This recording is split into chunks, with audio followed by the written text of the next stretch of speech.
वो कहावत तो आप लोगों ने सुनी ही होगी कि खरबूजे को देखकर खरबूजा रंग बदलता है। जितना बेहतरीन शालीन भानोट एक्टिंग करते हैं, अब धीरे धीरे करके पूरे सीरियल की कास्ट वैसी ही एक्टिंग करने लग गई है, यानी कि उम्दा। आज के एपिसोड का रिव्यू करने से पहले आप सभी दर्शकों को एक जरूरी इंपॉर्टेंट बात बताना चाहता हूं कि आज का episode one of the best episode था।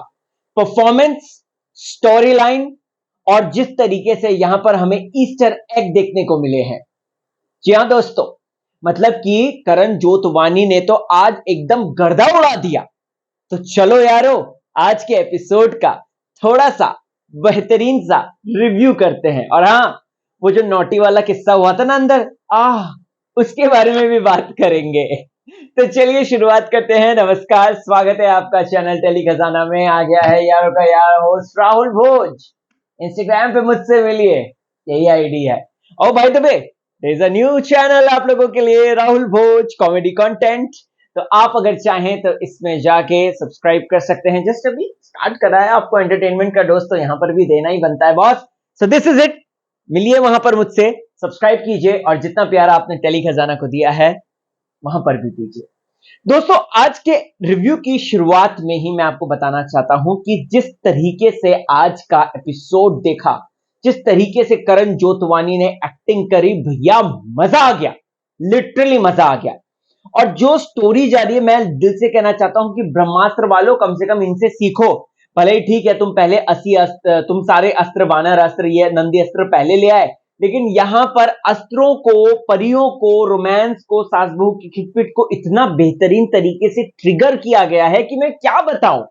यहां पर दोस्तों अगर आप लोग देखेंगे तो यहां पर ठीक है, यहां पे स्टोरी में आपको जो है न सिर्फ राक्षसपन दिखेगा, मतलब राक्षस वाला एंगल दिखेगा, बल्कि ये ब्रह्मास्त्र वाला एंगल भी आ गया है। प्लस साथ ही साथ यहां पर दोस्तों शालीन और इसकी अलग अलग स्टोरी भी चल रही है। सो ओवर एंड ऑल मिला के ये सारी चीजें मिलाकर इस शो को पर्टिकुलर, वो कहते हैं ना, देखिए मैं एक्टिंग फील्ड से हूं बेसिकली, राइट। हमें थिएटर में सिखाया जाता था, 9 रस होते थे, राइट। तो वो तमाम 9 रसों का संगम जो है वो इस सीरियल में है, जिसका नाम है बेकाबू। स्टोरी कितनी बेहतरीन बनती जा रही है, समझ रहे हैं आप। अगर इनके पास थोड़ा सा और बजट होता तो ऑफ कोर्स वीएफएक्स में मजा आ जाता। थोड़ा सा आज वो हमें कौन सा यामिनी कौन सा सीरियल करती थी जिसमें वो चोटी वाली चुड़ैल बनती थी, तो बताना अगर नाम याद आएगा तो आपको, मेरे को याद नहीं आ रहा है। तो उसका सेम वैसे ही वो आज थोड़ा सा, क्योंकि वो उनकी इमेज है ना मोनालिसा की, वो इमेज है थोड़ी सी, तो उसी को ही इन्होंने भुनाने की कोशिश की। अच्छा लगा मुझे, वो जो एक छोटे छोटे ईस्टर एग्स इन्होंने डाले, अच्छा लगा मुझे। तो हम यहां पर देखते हैं कि हनीमून के लिए ये कपल मसूरी आए हुए हैं, और यहां पर जो हमारे रानव हैं, ये थोड़ी सी नॉटीनेस भी कर रहे हैं, ठीक है। ये एक दूसरे को छेड़ रहे हैं, एक दूसरे को चिढ़ा रहे हैं, एक दूसरे को टीज कर रहे हैं, और साथ ही साथ एक दूसरे को जो है वो जला भी रहे हैं, राइट। वो जो नया जो बॉयफ्रेंड वाला मटेरियल वाला लड़का आया है, जो होटल का मैनेजर है, उसका उसका एटलीस्ट उससे ज्यादा अच्छा रोल है, जो कि इसका फियांसे था, राइट। वो ये अच्छी एक्टिंग कर रहा है थोड़ा सा। फियांसे तो बाप रे बाप, टेरिफिक, एकदम माइंड ब्लोइंग एक्टर था वो, क्या ही बताऊं मैं। खैर वैसे अब दोस्तों यहां पर मैंने आप लोगों को एक बात बोली थी अपने पास्ट के रिव्यूज में, अगर आपको याद होगा तो मैंने अपने रिव्यू में ये बात बार बार बोली थी कि परी बहुत नेगेटिव दिख रही थी। ये राक्षस होने के बावजूद भी रानव बहुत पॉजिटिव दिख रहा है, और परी जो है वो बहुत ज्यादा नेगेटिव दिख रही है, क्योंकि टेक्निकली उसी ने ही तो पूरा नाश किया है। अगर रानव की, सॉरी, प्रथम की फैमिली की अगर बात की जाए तो वो तोड़ने में उसका हाथ है। 80 अस्त्र पाके क्या है, वो नॉर्मल इंसानों के बीच में ही तो रहते, ठीक है ना। लेकिन इस बात से वो डर गए थे, तो उन्होंने परी लोगों ने ये सारा षड्यंत्र रचा था और ये सारी चीजें खत्म करी, ठीक है। आई एग्री विद दैट, मुझे इससे कोई प्रॉब्लम नहीं है। बट यहां पर ईशा सिंह का जो किरदार है बेला, वो बहुत ज्यादा नेगेटिव दिख रहा था, और ऐसे में अच्छा है कि यहाँ पे स्टोरी में आज वो चीजें क्लियर हुई। Thank you so much writers, creative, thank you so much director साहब, कि आप लोगों ने जो है इस तरीके से मेरी बात सुनी। And I am sure definitely review देखा होगा और ये डिस्कशन किया होगा क्रिएटिव्स ने, क्योंकि परी की इमेज नेगेटिव जा रही थी। राक्षस होते हुए भी हमारा जो एक सहानुभूति है, हमारा जो एक सिंपैथी है, वो टुवर्ड्स रानव ही जा रहा है, बार बार रानव जा रहा है। लेकिन ये अच्छा हुआ कि परी को 2 मकसद दे दिए गए, एक तो रानव को बदलाव पूरा करवाना, और दूसरा अपना बदला पूरा करना। And I am very glad and happy कि इस तरीके से बात सुन ली हमारी, अदरवाइज यहाँ पे कुछ और ही माजरा हो रहा था। खैर वैसे ईशा सिंह का ना एक चीज मुझे बहुत अच्छी लगी, वो जब वो नॉटीनेस वाली और थोड़ी सी जलन वाली जो जो उनका सिचुएशन आता है ना, उसमें वो बहुत प्यारी लगती है, बहुत ही प्यारी लगती है। वो जिस मासूमियत के साथ वो करती है ना, वो ऐसा लगता ही नहीं, मतलब अगर मैं यही चीज मलिका अगर करे तो लगता है कि हाँ थोड़ा सा ड्रामा है, क्योंकि वो फेस पे आ जाएगा उनके, ठीक है। लेकिन ईशा सिंह का फेस ही ऐसा दिया है, by you know by nature उनका फेस ऐसा इतना सॉफ्ट सा, इतना एकदम एकदम बच्चों की तरफ फेस है। और वो जब इस तरीके से नाटक करती है ना, वो बहुत बहुत क्यूट लगती है, बहुत खूबसूरत लगती है। अरे इसको घर ले आओ, इसको ऐसे अलमारी में छुपा के रख दो वरना नजर लग जाएगी इसको, ऐसा लगता है मुझे। तो ईशा सिंह ने अच्छा किया, वो जो आह आह आवाज, वो सारी चीजें चल रही थी, दैट वाज। अब भाई जब वो लोग बात कर सकते हैं नेशनल टेलीविजन पे ऐसे, तो मैं यहाँ पे वीडियो में क्यों नहीं कर सकता, कर सकता हूँ ना। आप लोगों को कोई एतराज तो नहीं ना, बता देना कमेंट सेक्शन में। अब दोस्तों इसके साथ मुझे ना वो बेचारा जो रानव का कजन है, मैं उसका नाम हमेशा भूल जाता हूँ, उस बेचारे के साथ बहुत वो हो गया। मतलब उसकी तो उसकी वो कहते हैं ना, धोबी का कुत्ता ना घर का ना घाट, धोबी का गधा नहीं, धोबी का कुत्ता ना घर का ना घाट का, हाँ ये कहावत होती है। तो ये उसके साथ देखने को मिल रही, बेचारा ना उसके पास मलिका आ रही है, ना उसके पास बेला है, गए हैं भैया हनीमून पे, ना हनीमून मना पा रहे हैं, ना खून चूस पा रहे हैं। अब करें तो करे क्या है, करे तो करे क्या, बड़ी विपदा आन पड़ी है भैया। तो तो यही कहना चाहूंगा, उस बेचारे का किरदार भी ऐसे ही है। शालीन को आज ज्यादा स्क्रीन स्पेस नहीं दिया, क्योंकि आज की स्टोरी जो है मेन फोकस थी। And I am very happy, आज एक और ईस्टर एग मिला, अगर आप लोगों ने नोटिस किया होगा तो। सुधा मैम की वापसी होगी, सुधा चंद्रन की वापसी होगी। मैं अभी आपको प्लॉट बताता हूँ थोड़ा सा, मुझे ऐसा जो अंदर से अनुभव, लास्ट ईयर मैंने नागिन भी देखा था, और तेजस्वी प्रकाश का नागिन, एंड उसमें भी है ना एक था कि कुछ कोई टेकरी थी, उसके पीछे का भी रहस्य था, नहीं कुछ कुछ था, कुछ किसी का रहस्य था। ये लोग रहस्य बहुत बनाते हैं। एक नागिन में लाल टेकरी का रहस्य भी उस टाइम पे मैंने रिसर्च किया था, वो लाल टेकरी के मंदिर का रहस्य भी था। और इस बार क्या रहस्य था कि उस कमरे के पीछे क्या है, समथिंग वो देशद्रोही, वो सारा एंगल था तेजस्वी वाले शो में। इस बार इनका हवेली का एंगल है कि हवेली का कुछ रहस्य, वहां पे बहुत सारे राज दफन है। तो भाई लेडीज एंड जेंटलमैन, आप लोगों को बता दूं तो फ्यूचर में जब बेकाबू और आगे बढ़ेगा, जब बेकाबू और ज्यादा सुपर डुपर हिट होगा, ये लोग हवेली पे शिफ्ट करेंगे अपना फोकस, और हवेली के अंदर से सारी चीजें निकलेंगी। अब देखो यहां पर एक सबसे बड़ा एंगल ये आ गया है कि आखिरकार करण जोतवानी का जो किरदार था, एक क्या है, मैं भूल जाता हूँ नाम उसका, क्या है, एकांत एकलव्य कुछ ऐसा था ना। सॉरी माफी चाहूंगा, मैं भूल गया, लेकिन क्योंकि करण ने इतनी अच्छी एक्टिंग की, मुझे उसका नाम ही याद आ गया, करण जोतवानी।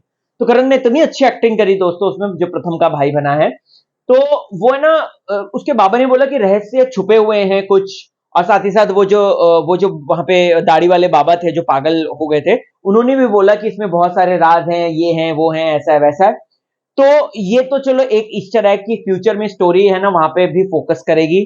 दूसरा ईस्टर एग, जब वो अंदर जाते हैं, सुधा मैम की फोटो दिखती है, सुधा चंद्रन मैम की, तो भैया समझ जाओ वो फोटो है, अभी फिर वो राक्षसनी आएंगी वापस। और मुझे ऐसा लगता है कि यामिनी और वो दोनों मिलकर बेला और इसकी रानव की जिंदगी में हाहाकार मचा देंगे, ऐसा लग रहा है देखकर, ठीक है।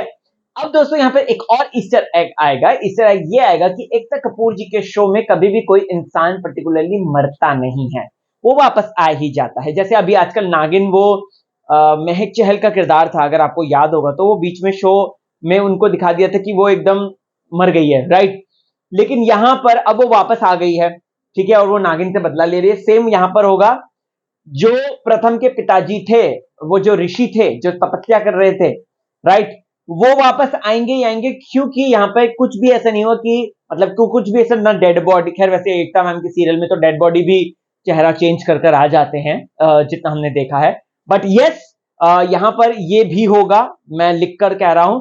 तो ऐसा कुछ स्टोरी लाइन हो सकता है, जो मेरा प्रेडिक्शन, और आप लोगों को पता है मेरा प्रेडिक्शन हमेशा सही हो रहा है।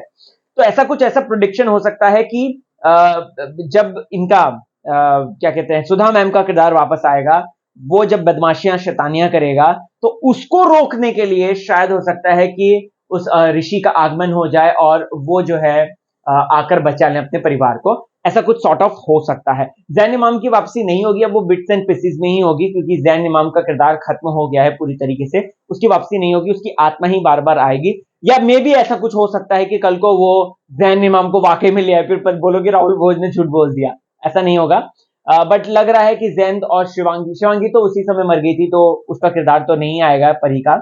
बट ऐसा लग रहा है कि देवलिखा नाम था उसका, देवलिखा, तो कि ये आ सकते हैं और नहीं भी आ सकते हैं। इसके अलावा दोस्तों स्टोरी में ट्विस्ट बहुत अच्छा लगा, वो ब्रह्मास्त्र वाला एंगल मुझे बहुत अच्छा लगा उसमें, कि चलो अच्छा इन लोगों ने ब्रह्मास्त्र से इंस्पायर्ड होकर, ठीक है इंस्पायर्ड हुआ यार, बुरी बात नहीं है, कम ऑन, इतना होता है, इतना चलता है, ठीक है। तो वो एंगल लेकर इन्होंने 80 अस्त्र बना दिए, थोड़ा सा नाम अच्छा रख लेते उसका समथिंग ना, तो वो ज्यादा अच्छा लगता मुझे। 80 अस्त्र कुछ कुछ अजीब सा ही लग रहा है, 80 अस्त्र। खैर इन बिटवीन उससे ताकतें अच्छी हैं। और अब देखते हैं इंटरेस्टिंग ये होगा कि करण जोतवानी के किरदार के साथ क्या हुआ। एक्टिंग बंदे ने आज लिटरली फाड़ दी, मजा ही आ गया मुझे। मतलब एक्चुअल में देखा जाए ना, शालीन के बाद acting wise, not expression looks और ये सब वाइज, जो बहुत अच्छा कर रहा था वो आज, मतलब मुझे करण जोतवानी का लगा किरदार, बंदे ने अच्छा परफॉर्म किया है, तो अप्रिसिएशन तो बनता है बॉस, ठीक है। इसके साथ साथ मलिका का ओके ओके था, उसके जो हस्बैंड है वो भी ओके ओके था। हाँ, ये उसका अच्छा लगा मुझे, वो चोटी, वो बाल निकल कर आते, मुझे उस सीरियल में उनकी चोटी ऐसे हिलती रहती थी ना, डायन बनी थी जिसमें, वो उसकी याद आ गई। तो लेट्स सी, देखते हैं इंपॉर्टेंट थिंग्स क्या होता है। मुझे पता नहीं क्यों ऐसा लग रहा है कि यामिनी का हस्बैंड यानी कि चेतन अंतराज एक अच्छा व्यक्ति है, और वो कुछ मजबूरियों में हो सकता है कि यामिनी की मदद कर रहा है। देखना इंटरेस्टिंग होगा कि इस शो में क्या प्लॉट ट्विस्ट एंड टर्न आएंगे। और ये जो परी प्रोमो में देखा ना आपने, जो परी धोखे से उसको उड़ा रही है, हवा के झोंके से उड़ा रही है, मैं आपको बताना चाहता हूं कि वो है ना, रानव का किरदार नहीं है, वो उसका भाई है। वो देख के वैसे मैं पहचान गया, वो आंखों के यहाँ इतना दिखाया ना, वरना रानव होता प्रॉपर दिखाते वो, मैं देख के पहचान गया। मे भी मैं हो सकता हूँ गलत, पता नहीं, लेट्स सी, कल के एपिसोड में देखते हैं, इंटरेस्टिंग होगा। खैर इन बिटवीन आपको कैसा लगा मुझे बताइए कमेंट सेक्शन में। और अगर नहीं किया है सब्सक्राइब राहुल भोज को, देख लो ये है, तो कर लो फटाफट, अच्छा कंटेंट मिलेगा, क्लीन कंटेंट मिलेगा। और यस, टेली खजाना को इसी तरीके से प्यार देते रहो। Bye bye.